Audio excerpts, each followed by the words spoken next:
Let's make homemade pizza. ஒரு பவுலில் water, east, salt போட்டு மிக்ஸ் பண்ணி வச்சுக்கணும் 1 hour. ஈஸ்ட் வந்து ஆக்டிவாக இருக்குள்ள நம்ம வந்து வெஜ்ஜஸ் கட் பண்ணி வச்சுக்கலாம்.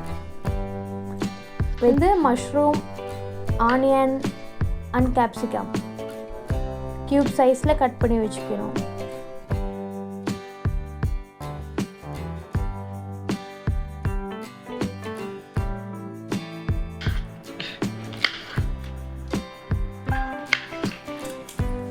நெக்ஸ்ட்டு நம்ம ஆக்டிவான ஈஸ்ட்டை வந்து மிக்ஸ் பண்ணி வச்சுக்கணும். அது வந்து நல்லா ஸ்பாஞ்சி ஃப்ளஃபியாக வர அளவுக்கு நல்லா மிக்ஸ் பண்ணி வச்சுக்கணும். மைதா மாவு போட்டு நல்லா மிக்ஸ் பண்ணி வச்சுக்கணும். அது வந்து நல்லா ஸ்பாஞ்சி ஃப்ளஃபியாக வர அளவுக்கு நல்லா மிக்ஸ் பண்ணி வச்சுக்கணும். வாட்டர் எதுவும் ஆட் பண்ணக்கூடாது. அதில் நம்ம ஈஸ்ட் போட்டிருக்க தண்ணி, ஈஸ்ட்டு ரெண்டுமே மிக்ஸ் பண்ணி வச்சுக்கணும். எல்லாம்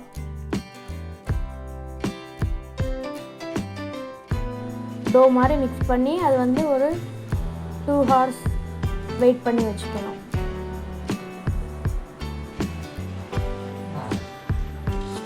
டூ ஹவர்ஸ்க்கு அப்புறம் நல்லா அது வந்து மேலே ஃபஜ்ஜியாக வரும். நம்ம அது வந்து நம்ம ஒரு பிளேட்டில் போட்டு நல்லா மிக்ஸ் பண்ணி வச்சுக்கணும். பீஸாவுக்கு தயாராகிற மாதிரி கன்சிஸ்டன்சியில்.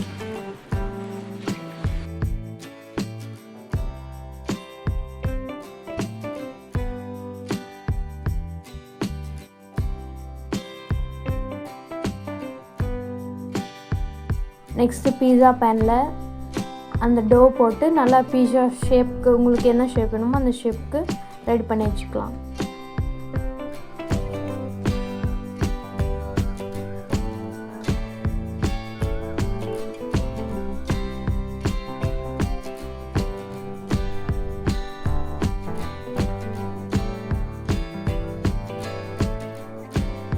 நெக்ஸ்ட்டு ஒரு ஸ்போக் ஸ்பூன் வச்சு அதில் வந்து ஹோல்ஸ் போட்டு வச்சுக்கணும். அப்போ தான் நம்ம பீஸா சாஸ் போடும்போது அது உள்ளே நல்லா இறங்கும் அந்த சாஸ். அப்போ டேஸ்ட் ஃப்ளேவர் இன்னும் எக்ஸ்ட்ரா கொடுக்கும் நமக்கு. நெக்ஸ்ட்டு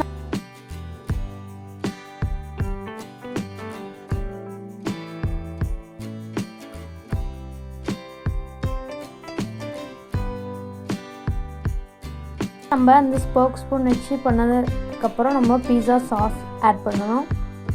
கொஞ்சம் ஆட் பண்ணிவிட்டு லைட்டாக ஸ்பூன் எடுத்து அதை ஸ்ப்ரெட் பண்ணி வச்சுக்கணும் ஃபுல்லாக.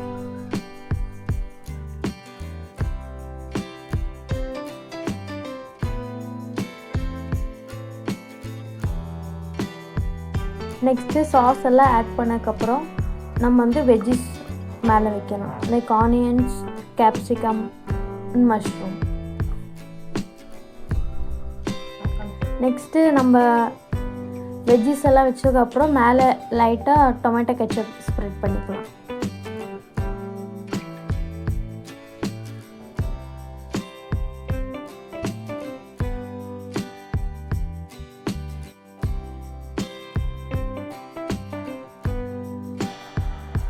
அதுக்கப்புறம் மொசரெல்லா சீஸ் மேலே வந்து ஆட் பண்ணிக்கலாம். நம்ம வெஜ்ஜஸ் மேலே ஆட் பண்ணிக்கலாம்.